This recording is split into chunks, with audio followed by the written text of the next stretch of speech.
Monsieur le secrétaire général, honorables représentants de la communauté internationale, je viens en ces lieux vous apporter le salut fraternel d'un pays de 274 000 km² où 7 millions d'enfants, de femmes et d'hommes refusent désormais de mourir d'ignorance, de faim et de soif, tout en n'arrivant pas à vivre véritablement depuis un quart de siècle d'existence comme État souverain siégeant à l'ONU. Je viens à cette 39e session vous parler au nom d'un peuple qui, sur la terre de ses ancêtres, a choisi dorénavant de s'affirmer et de s'assumer dans son histoire, dans ses aspects positifs comme dans ses aspects négatifs, sans complexe aucun. Je viens ici enfin, mandaté par le Conseil national de la Révolution du Burkina Faso, pour exprimer les vues de mon peuple concernant les problèmes inscrits à l'ordre du jour et qui constituent la trame tragique des événements qui fissurent douloureusement les fondements du monde en cette fin du XXe siècle.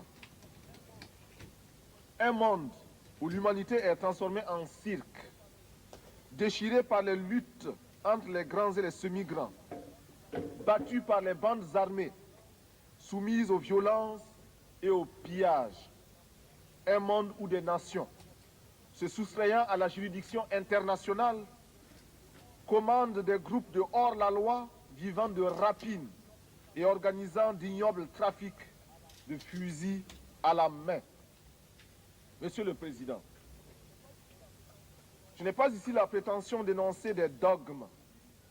Je ne suis ni un messie, ni un prophète. Je ne détiens aucune vérité. Ma seule ambition est une double aspiration.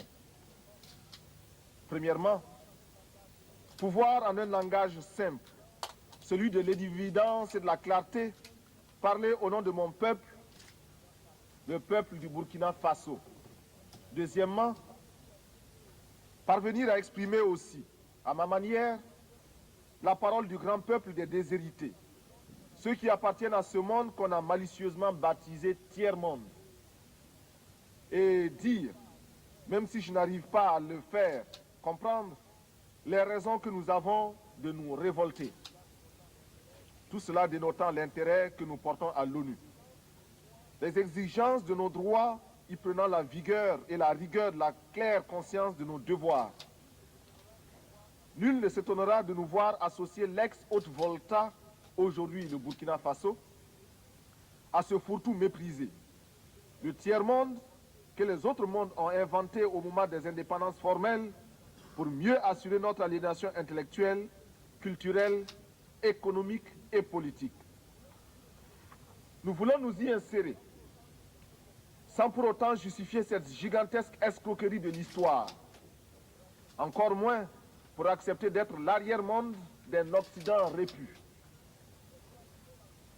Mais pour affirmer la conscience d'appartenir à un ensemble tricontinental et admettre, en tant que non-alignés et avec la densité de nos convictions, qu'une solidarité spéciale unit ces trois continents d'Asie, d'Amérique latine et d'Afrique dans un même combat contre les mêmes trafiquants politiques, les mêmes exploiteurs économiques.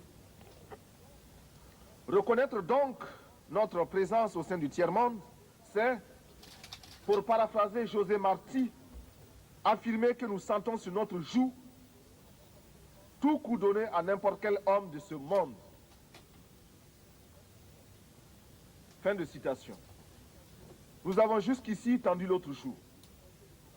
Les gifles ont été redoublés. Mais le cœur du méchant ne s'est pas attendri. Ils ont piétiné la vérité du juste. Du Christ, ils ont trahi la parole. Ils ont transformé sa croix en massue. Et après qu'il se soit revêtu de sa tunique, ils ont lacéré nos corps et nos âmes. Ils ont obscurci son message. Ils l'ont occidentalisé. Cependant que nous le recevions comme libération universelle. Alors, nos yeux se sont ouverts à la lutte des classes. il n'y aura plus de gifles. Il faut proclamer qu'il ne peut y avoir de salut pour nos peuples que si nous tournons radicalement le dos à tous les modèles que tous les charlatans de même acabit ont essayé de nous vendre 20 années durant. Il ne saurait y avoir pour nous de salut en dehors de ce refus-là. Pas de développement en dehors de cette rupture. Du reste, tous les nouveaux maîtres à penser, sortant de leur sommeil, réveillés par la montée vertigineuse de milliards d'hommes en haillons, effrayés par la menace que fait peser sur leur digestion cette multitude traquée par la faim, commencent à remodeler leurs discours et, dans une quête anxieuse, recherchent une fois de plus, en nos lieux et places, des concepts miracles, de nouvelles formes de développement pour nos pays. Il suffit, pour s'en convaincre, de lire les nombreux actes des innombrables colloques et séminaires. Loin de moi l'idée de tourner en ridicule les efforts patients de ces intellectuels honnêtes qui, parce qu'ils ont des yeux pour voir, découvrent les terribles conséquences des ravages imposés par les 10 spécialistes en développement dans le tiers-monde. La crainte qui m'habite, c'est de voir les résultats de tant d'énergie confisquée par les prospéros de tout genre pour en faire la baguette destinée à nous renvoyer à un monde d'esclavage maquillé au goût de notre temps.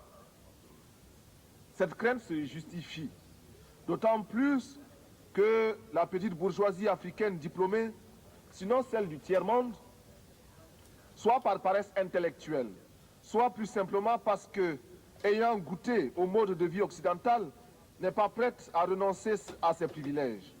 De ce fait, elle l'oublie que toute vraie lutte politique postule un débat théorique rigoureux et elle refuse l'effort de réflexion pour inventer des concepts nouveaux à la hauteur du combat meurtrier qui nous attend. Consommatrice passive et lamentable, elle se regorge de vocables fétichisés par l'Occident, comme elle le fait de son whisky et de son champagne. Dans ces salons à l'harmonie douteuse, on recherchera en vain, depuis les concepts de négritude et d'African personality, marqués maintenant par les temps, des idées vraiment neuves, issues des cerveaux de nos grands, entre guillemets, intellectuels. Le vocabulaire des idées nous viennent d'ailleurs. Nos professeurs, nos ingénieurs et nos économistes se contentent d'y adjoindre des colorants parce que des universités européennes dont ils sont les produits, ils n'ont ramené souvent que leur diplôme et le velours des adjectifs ou des superlatifs. Il est nécessaire, il est urgent que nos cadres et nos travailleurs de la plume apprennent qu'il n'y a pas d'écriture innocente. En ces temps de tempête, nous ne pouvons laisser à nos seuls ennemis d'hier et d'aujourd'hui le monopole de la pensée et de l'imagination et de la créativité. Il faut, avant qu'il ne soit trop tard, car il est déjà tard, que ces élites, ces hommes de l'Afrique du tiers-monde reviennent à eux-mêmes. C'est-à-dire à leur société, à la misère dont nous avons hérité pour comprendre non seulement la bataille pour une pensée au service des masses déshéritées n'est pas vaine, mais qu'ils ne peuvent devenir crédibles sur le plan international qu'en inventant réellement, c'est-à-dire en donnant de leur peuple une image fidèle, une image qui leur permette de réaliser des changements profonds de la situation sociale et politique, susceptibles de nous arracher à la domination et à l'exploitation étrangère qui livre nos États à la seule perspective de la faillite. C'est ce que nous avons perçu. Nous, peuple du Burkina, au cours de cette nuit du 4 août 1983, au premier scintillement des étoiles dans le ciel de notre patrie, il nous fallait prendre la tête des jacqueries qui s'annonçaient dans les campagnes affolées par l'avancée du désert, épuisées par la faim et la soif et délaissées. Il nous fallait donner un sens aux révoltes grondantes des masses urbaines désœuvrées, frustrées et fatiguées de voir circuler les limousines des élites aliénées qui se succédaient à la tête de l'État et qui ne leur offraient rien d'autre que des fausses solutions pensées et conçues par les cerveaux des autres. Il nous fallait donner une âme idéologique au juste litre de nos masses populaires mobilisées contre l'impérialisme monstrueux. À la révolte passagère, to the justice for the cause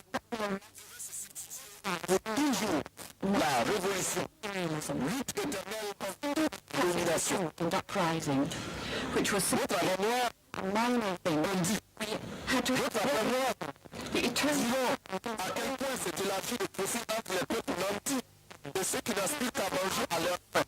how broad the gap is now. Survivre et conserver leur dignité. To survive, Nul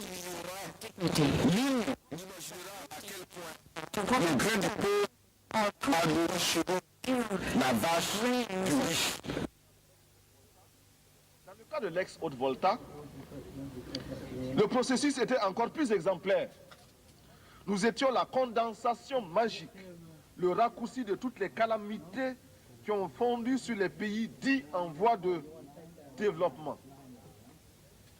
Le témoignage de l'aide, présenté comme panacée et souvent trompetée, sans rime ni raison, est ici éloquent. Très peu sont les pays qui ont été comme le mien, inondés d'aides de toutes sortes. Cette aide est, en principe, censée œuvrer au développement. On cherchera en vain, dans ce qui fut autrefois la Haute-Volta, les signes de ce qui peut relever d'un développement. Les hommes en place, soit par naïveté, soit par égoïsme de classe, n'ont pas pu ou n'ont pas voulu maîtriser cet afflux extérieur, en saisir la portée et exprimer des exigences dans l'intérêt de notre peuple. Analysant un tableau publié en 1983 par le Club du Sahel, Jacques Giry, dans son ouvrage « Le Sahel de demain », conclut avec beaucoup de bon sens que l'aide au Sahel, à cause de son contenu et des mécanismes en place, n'est qu'une aide à la survie. Seul, souligne-t-il, 30% de cette aide permet simplement au Sahel de vivre. Selon Jacques Giry, cette aide extérieure n'aura pas d'autre but que de continuer à développer les secteurs improductifs, imposant des charges intolérables à nos petits budgets, désorganisant nos campagnes, creusant les déficits de notre balance commerciale, accélérant notre endettement. Juste quelques clichés pour présenter l'ex-Haute-Volta. 7 millions d'habitants avec plus de 6 millions de paysannes et de paysans.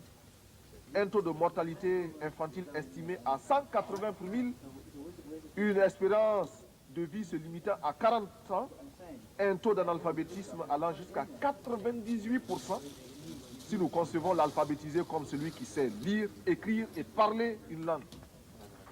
Un médecin pour 50 000 habitants. Un taux de scolarisation de 16%.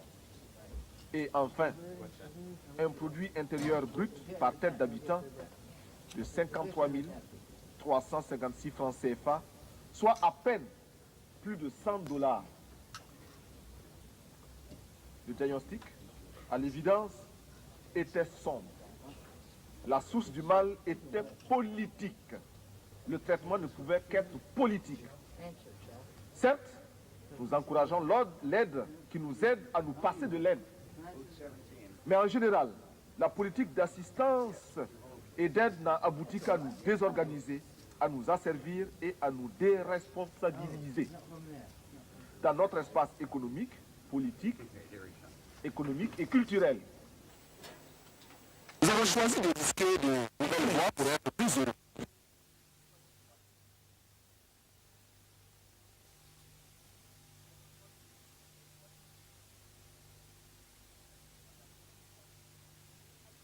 Rejetant de manière abrupte et définitive toute sorte de extérieur pour créer ainsi les conditions de dignité à la hauteur de nos ambitions. Refuser l'état de survie desserrer les pressions, libérer nos campagnes d'un immobilisme moyen enjeu ou d'une répression, démocratiser notre société, ouvrir les esprits sur un univers de responsabilité collective pour oser inventer l'avenir. Briser et reconstruire l'administration à travers une autre image du fonctionnaire, plonger notre armée dans le peuple par le travail productif et lui rappeler incessamment que sans formation patriotique, un militaire n'est qu'un criminel en puissance. Tel est notre programme politique.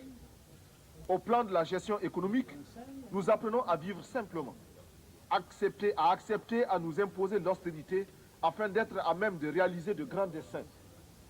Déjà, grâce à l'exemple de la Caisse de solidarité révolutionnaire, alimentée par les contributions volontaires, nous commençons à répondre aux cruelles questions posées par la sécheresse.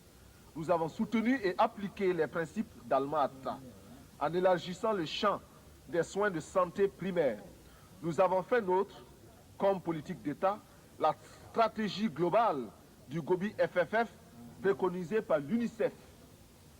Par l'intermédiaire de l'UNSO, nous pensons que les Nations Unies devraient permettre aux pays touchés par la sécheresse la mise sur pied d'un plan à moyen et long terme afin de parvenir à l'autosuffisance alimentaire. Pour préparer le XXIe siècle, nous avons, par la création d'une tâche spéciale de la loterie, la tombola dite « Instruisons nos enfants », lancé une campagne immense pour l'éducation et la formation de nos enfants dans une école nouvelle. Nous avons lancé à travers l'action salvatrice des comités de défense de la Révolution un vaste programme de construction de logements sociaux. 500 en 3 mois, de routes, de petites retenues d'eau, etc.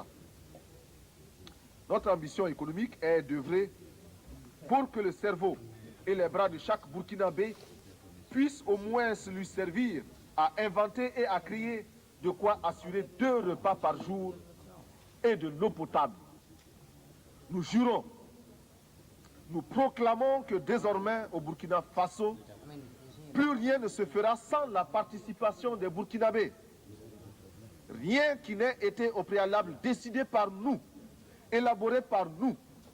Il n'y aura plus d'attentat à notre pudeur et à notre dignité. Fort de cette certitude, nous voudrions à tous ceux qui souffrent dans leur chair, tous ceux qui sont bafoués dans leur dignité par une minorité d'hommes ou par un système qui les écrase. Permettez-moi, vous qui m'écoutez, que je le dise. You who are listening Je ne to me parle now, pas seulement let au me nom say du to Burkina you, I Faso, speak not only on behalf of tant Burkina aimé, Faso, my country, mais which I également love so much, au nom but de I tous ceux speak qui ont also on behalf mal of quelque all part. those who are Qui sont dans les ghettos parce qu'ils ont la peau noire ou qu'ils sont de cultures différentes et qui bénéficient d'un statut à peine supérieur à celui d'un animal.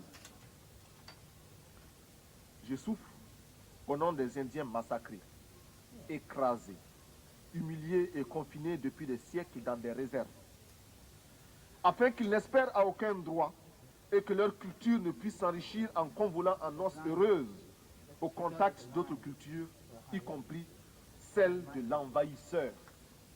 Je m'exclame au nom des chômeurs d'un système structurellement injuste et conjoncturellement désaxé, réduit à ne percevoir de la vie que le reflet de celle des plus nantis. Je parle au nom des femmes du monde entier qui souffrent d'un système d'exploitation imposé par les mâles. En ce qui nous concerne, nous sommes prêts à accueillir toutes les suggestions du monde entier nous permettant de parvenir à l'épanouissement total de la femme burkinabé. En retour, nous donnons en partage à tous les pays l'expérience positive que nous entreprenons avec des femmes désormais présentes à tous les échelons de l'appareil d'État et de la vie sociale au Burkina Faso. Des femmes qui luttent et proclament avec nous que l'esclave qui n'est pas capable d'assumer sa révolte ne mérite pas que l'on s'apitoie sur son sort. Cet esclave répondra seul de son malheur s'il se fait des illusions sur la condescendance suspecte d'un maître qui prétend l'affranchir. Seule la lutte libère. Et nous en appelons à toutes nos sœurs de toutes les races pour qu'elles montent à l'assaut pour la conquête de leurs droits. Je parle au nom des mères de nos pays démunis qui voient mourir leurs enfants de paludisme ou de diarrhée, ignorant qu'il existe pour les sauver des moyens simples que la science des multinationales ne leur offre pas, préférant investir dans les laboratoires de cosmétiques et dans la chirurgie esthétique pour les caprices de quelques femmes ou d'hommes dont la coquetterie est menacée par les excès de calories de leurs repas trop riches et d'une régularité à vous donner, non, plutôt à nous donner, à nous autres du Sahel, le vertige. Ces moyens simples, recommandés par l'OMS et l'UNICEF, nous avons décidé de les adopter et de les populariser. Je parle au nom des artistes, poètes, peintres, sculpteurs, musiciens, acteurs, etc. Hommes de bien qui voient leur art se prostituer par l'alchimie des prestidigitations du show business. J'écris au nom des journalistes qui sont réduits soit au silence, soit au mensonge pour ne pas subir les dures lois du chômage. Je proteste au nom des sportifs du monde entier dont les muscles sont exploités par les systèmes politiques ou les négociants de l'esclavage moderne des stades. Mon pays est un concentré de tous les malheurs des peuples, une synthèse douloureuse de toutes les souffrances de l'humanité, mais aussi et surtout des espérances de notre lutte. Mais c'est pourquoi je vibre naturellement au nom des malades qui scrutent avec anxiété les horizons d'une science accaparée par les marchands de canons.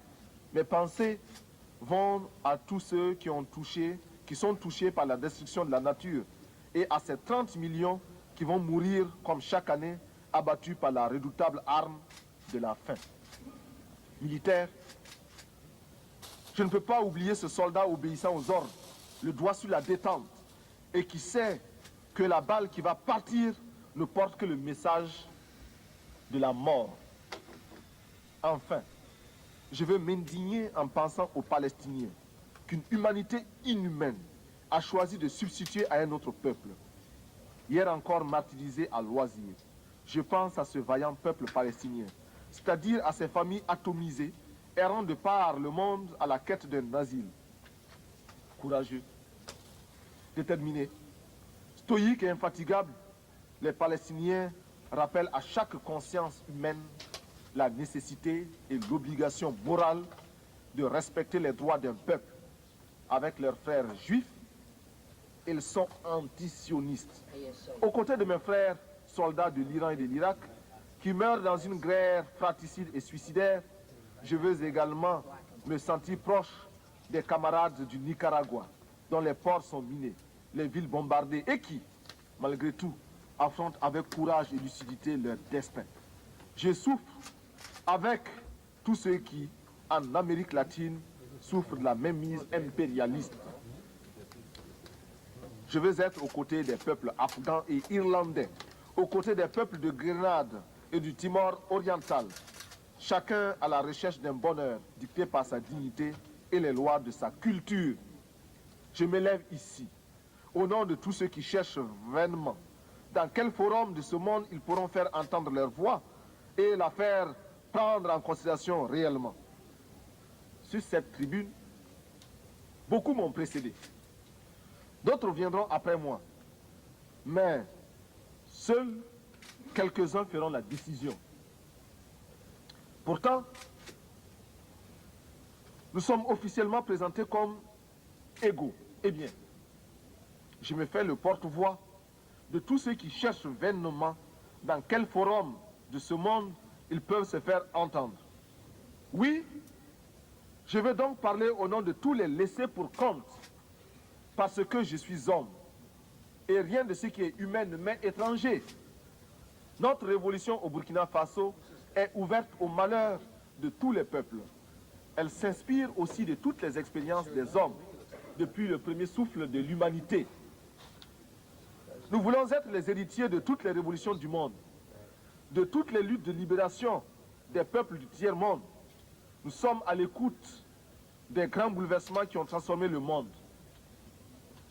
Nous tirons des leçons de la révolution américaine, les leçons de sa victoire contre la domination coloniale et les conséquences de cette victoire. Nous faisons nôtre l'affirmation de la doctrine de la non-ingérence des Européens dans les affaires américaines et des Américains dans les affaires européennes.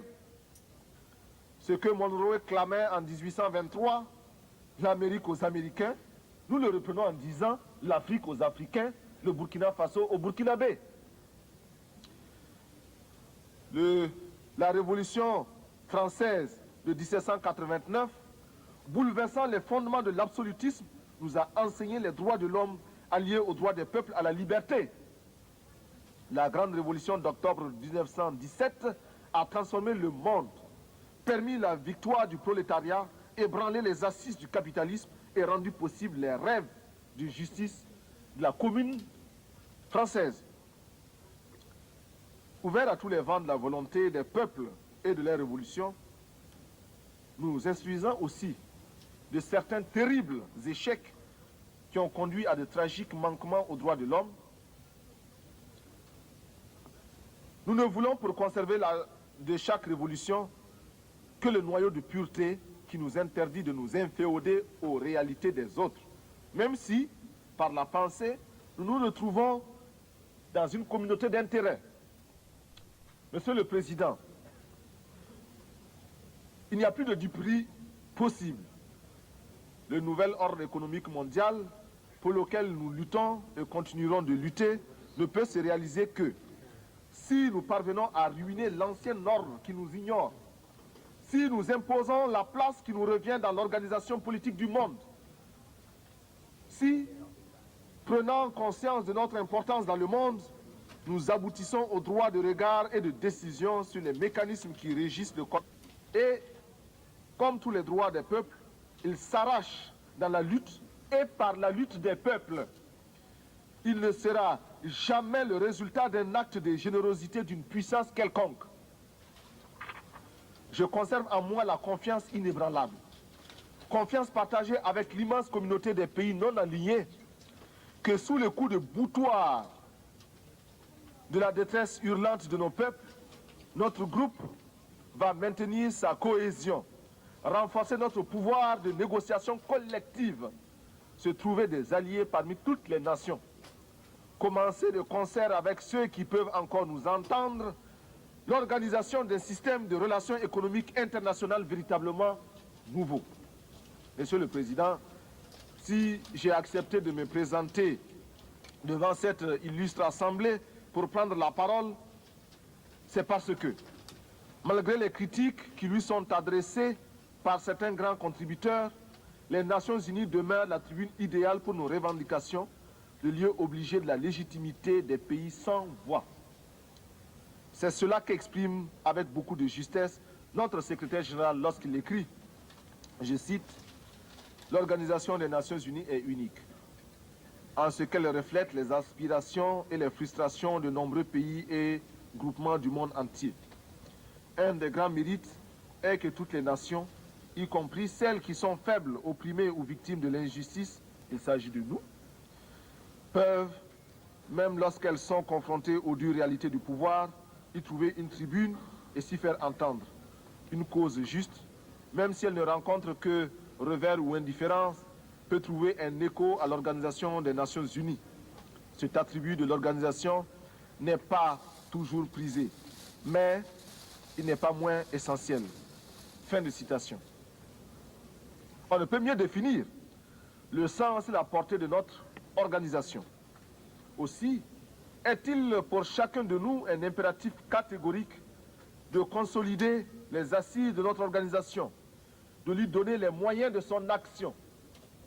Nous adoptons en conséquence les propositions faites à cette fin par le secrétaire général pour sortir l'organisation des nombreuses impasses, soigneusement entretenues par le jeu des grandes puissances, afin de la discréditer aux yeux de l'opinion publique. Monsieur le Président, Reconnaissant les mérites, même limités de notre organisation, je ne peux que me réjouir de la voir compter de nouveaux adhérents. C'est pourquoi la délégation burkinabé salue l'entrée du 159e membre de notre organisation, l'État du Brunei Darussalam. C'est la déraison de ceux entre les mains desquels la direction du monde est tombée par le hasard des choses, qui fait obligation au mouvement des pays non alignés auxquels, je l'espère, se joindra bientôt l'État du Brunei Darussalam, de se considérer comme un des objectifs permanents de sa lutte. Le combat pour le désarmement sont des aspects essentiels parmi les premières conditions de notre droit au développement. Il faut, à notre avis, des études sérieuses, prenant en compte tous les éléments qui ont conduit aux calamités qui ont fondu sur le monde. À ce titre, le président Fidel Castro, en 1979, a admirablement exprimé notre point de vue à l'ouverture du 6e sommet des non-alignés, lorsqu'il déclarait, je cite, « Avec 300 milliards de dollars, on pourrait construire en un an 600 000 écoles pouvant recevoir 400 millions d'enfants, ou 60 millions de logements confortables pour 300 millions de personnes, ou 30 000 hôpitaux équipés de 18 millions de lits, ou 20 000 usines pouvant employer plus de 20 millions de travailleurs, ou irriguer 150 millions d'hectares de terres qui, avec les moyens techniques adéquats, pourraient alimenter 1 milliard de personnes. » Fin de citation. En multipliant aujourd'hui ces chiffres par 10, et je suis certain que je serai là, en deçà de la réalité, on réalise ce que l'humanité gaspille tous les ans dans le domaine militaire, c'est-à-dire contre la paix. On perçoit aisément pourquoi l'indignation des peuples se transforme rapidement en révolte et en révolution, devant les miettes qu'on leur jette sous la forme ignominieuse d'une certaine aide assortie de conditions parfois franchement abjectes. On comprend enfin pourquoi, dans le combat pour le développement, nous nous désignons comme des militants inlassables de la paix.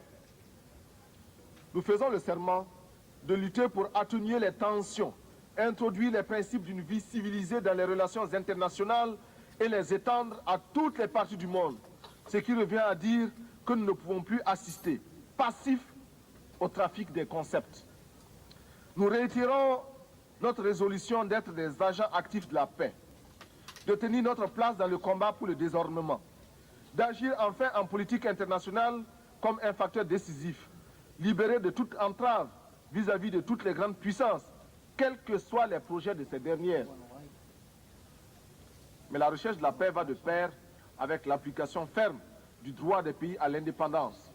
Sur ce point, le palmarès le plus impitoyable, le plus pitoyable, le plus lamentable, oui, le plus lamentable, est détenu au Moyen-Orient en termes d'arrogance, d'insolence et d'incroyable entêtement d'un petit pays, Israël, qui, depuis plus de 20 ans, avec l'inqualifiable complicité de son puissant protecteur, les États-Unis d'Amérique, continue à défier la communauté internationale au mépris d'une histoire qui, hier encore, désignait chaque juif à l'horreur des fours crématoires. Israël en arrive à infliger à d'autres ce qui fut son propre calvaire. En tout état de cause, Israël, dont nous aimons le peuple pour son courage et ses sacrifices d'hier, doit savoir que les conditions de sa propre quiétude ne résident que dans les conditions de sa propre quiétude ne résident que dans sa puissance militaire financée par l'extérieur. Israël doit commencer à apprendre à devenir une nation comme les autres nations, parmi les autres. Pour l'heure, nous tenons à affirmer, du haut de cette tribune, notre solidarité militante et agissante à l'endroit des combattants, femmes et hommes de ce peuple merveilleux de la Palestine, parce que nous savons qu'il n'y a pas de souffrance sans fin. Monsieur le Président, analysant la situation qui prévaut en Afrique, sur les plans économiques et politiques, ne pouvons pas ne pas souligner les graves préoccupations qui sont les nôtres face aux dangereux défis lancés aux droits des peuples par certaines nations qui, sûres de leurs alliances, bafouent ouvertement la morale internationale. Certes, nous avons le droit de nous réjouir de la décision de retrait des troupes étrangères au Tchad, afin que les Tchadiens, entre eux, sans intermédiaire, cherche les moyens de mettre fin à cette guerre fratricide et donner enfin à ce peuple qui n'en finit pas de pleurer depuis de nombreux hivernages les moyens de sécher ses larmes. Mais, malgré les progrès enregistrés ça et là par les peuples africains dans leur lutte pour l'émancipation économique, notre continent continue de refléter la réalité essentielle des contradictions entre les grandes puissances, de charrier les insupportables apories du monde contemporain. C'est pourquoi nous tenons pour inadmissible et condamnons sans recours le sort fait au peuple du Sahara occidental par le royaume du Maroc, qui se livre à des méthodes dilatoires pour retarder l'échéance qui, de toute façon, lui sera imposée par la volonté du peuple sahraoui. Pour avoir visité personnellement les régions libérées par le peuple sahraoui, j'ai acquis la confirmation que plus rien désormais ne saurait entraver sa marche vers la libération totale de son pays sous la conduite militante et éclairée du Front Polisario. Monsieur le Président, je ne voudrais pas trop m'étendre sur la question de Mayotte et des îles de l'archipel malgache. Lorsque les choses sont claires, lorsque les principes sont évidents, point n'est besoin d'élaborer. Mayotte appartient aux Comores. Les îles de l'archipel sont malgaches. En Amérique latine, nous saluons l'initiative du groupe de Contadora, qui constitue une étape positive dans la recherche d'une solution juste à la situation explosive qui y prévaut. Le commandant Daniel Ortega, au nom du peuple révolutionnaire du Nicaragua, a fait ici des propositions concrètes et posé des questions de fond à qui de droit. Nous attendons de voir la paix s'installer dans son pays en Amérique centrale le 15 octobre prochain et après le 15 octobre. Et nous prenons à témoin l'opinion publique mondiale. De même que nous avons condamné l'agression étrangère de l'île de Grenade, de même nous fustigeons toutes les interventions étrangères. C'est ainsi que nous ne pouvons sans nous taire face à l'intervention militaire étrangère en Afghanistan. Il est cependant un point, mais dont la gravité exige de chacun de nous une explication franche et décisive. Cette question, soumettre impunément ses voisins aux lois du banditisme. Non. Le plus abject, le plus humiliant pour la conscience humaine, c'est qu'elle soit parvenue à banaliser le malheur des millions d'êtres humains qui n'ont pour se défendre que leur poitrine et l'héroïsme de leurs mains nues. Sur de la complicité des grandes puissances et de l'engagement actif de certaines d'entre elles à ses côtés, ainsi que de la criminelle collaboration de quelques tristes dirigeants africains, la minorité blanche ne se gêne pas pour ridiculiser les États membres, les États d'âme de tous les peuples qui, partout à travers le monde, trouvent intolérable la sauvagerie des méthodes en usage dans ce pays. Il fut un temps où les brigades internationales se constituaient pour aller défendre l'honneur des nations agressées dans leur dignité. Aujourd'hui, malgré la purulence des plaies que nous portons tous à nos flancs, nous allons voter des résolutions dont les seules vertus, nous dira-t-on, seraient de conduire à la résipiscence une nation de corsaires qui détruit le sourire comme la grêle tue les fleurs. Monsieur le Président, nous allons bientôt fêter le 150e anniversaire de l'émancipation des esclaves de l'Empire britannique. Ma délégation souscrit à la proposition des pays d'Antigua et de la Barbade de commémorer avec éclat cet événement qui revêt pour les pays africains et le monde noir une signification d'une très grande importance. Pour nous, tout ce qui pourra être fait, dit ou organisé à travers le monde au cours des cérémonies commémoratives devra mettre l'accent sur le terrible écho payé par l'Afrique et le monde noir au développement de la civilisation humaine. Écho payé sans retour et qui explique sans aucun doute les raisons de la tragédie d'aujourd'hui sur notre continent. C'est notre sang qui a nourri l'essor du capitalisme, rendu possible notre dépendance présente et consolidé notre sous-développement. On ne peut plus escamoter la vérité, trafiquer les chiffres. Pour chaque nègre parvenu dans les plantations, 5 au moins connurent la mort ou la mutilation. et je mets à dessein la désorganisation du continent et les séquelles qui s'en sont suivies. Monsieur le Président, si la terre entière, grâce à vous, avec l'aide du secrétaire général, parvient à l'occasion de cet anniversaire à se convaincre de cette vérité-là, elle comprendra pourquoi, avec toute l'attention de notre être, nous voulons la paix entre les nations, pourquoi nous exigeons et réclamons notre droit au développement dans l'égalité absolue, par une organisation et une répartition des ressources humaines. C'est parce que, de toutes les races humaines, nous appartenons à celles qui ont le plus souffert, que nous nous sommes jurés, nous, Burkinabés, de ne plus jamais accepter sur la moindre parcelle de cette terre le moindre déni de justice. C'est le souvenir de cette souffrance qui nous place aux côtés de l'OLP contre les bandes armées d'Israël.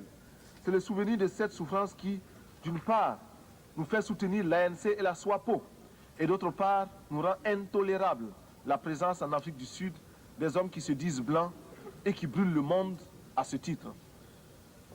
C'est enfin ce même souvenir qui nous fait placer en l'Organisation des Nations Unies toute notre foi en un devoir commun, en une tâche commune pour un espoir commun.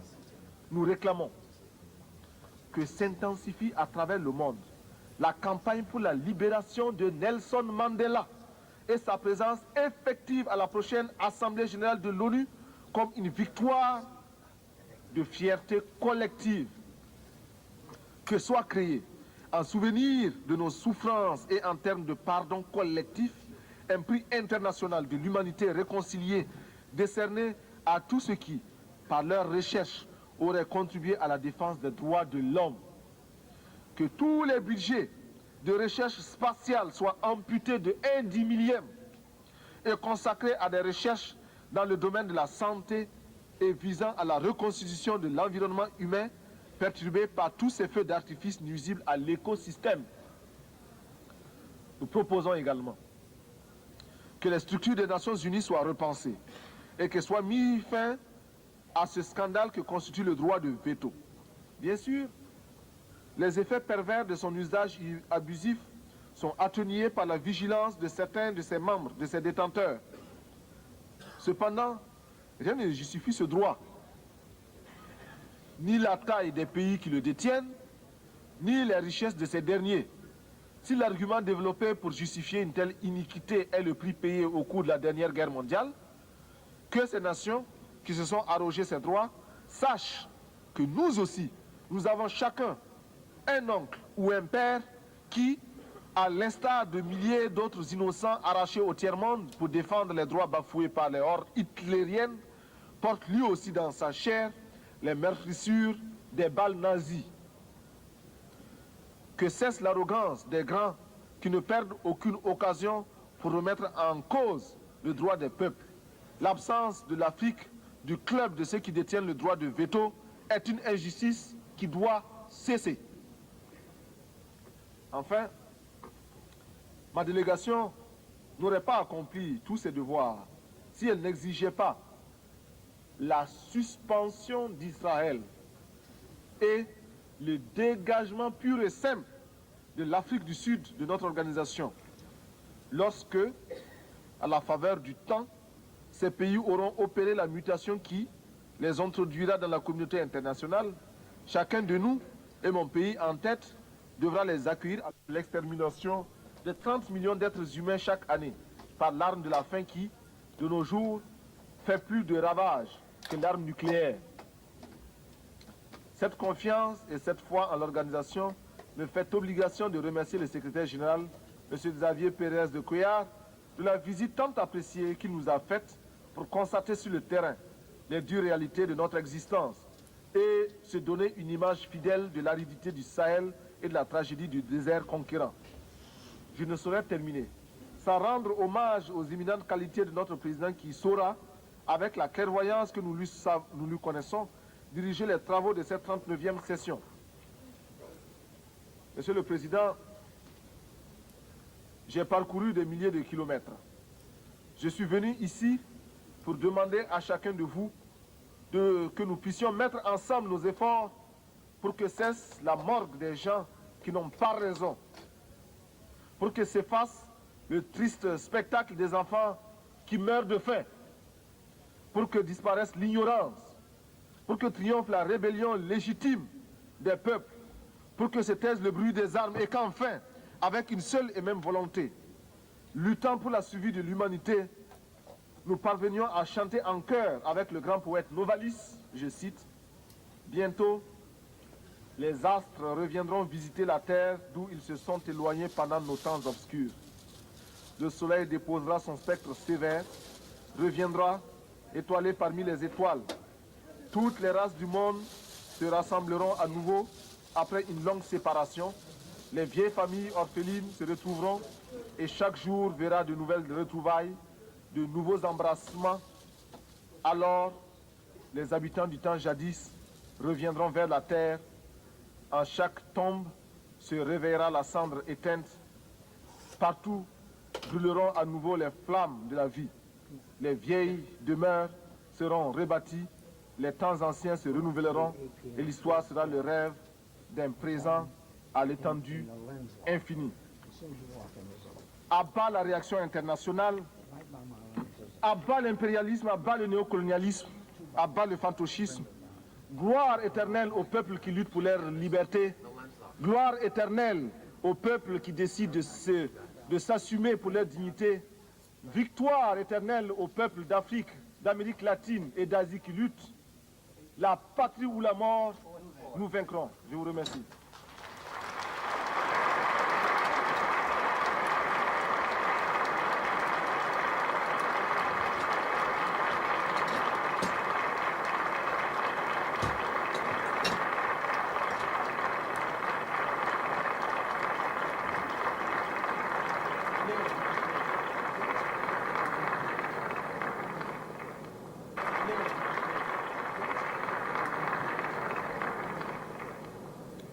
On behalf of the General Assembly, I wish to thank the head of state and president of the National Council of the Revolution of Burkina Faso for the important statement he has just made. May I request representatives to remain seated while the Secretary General and I escort His Excellency the head of state.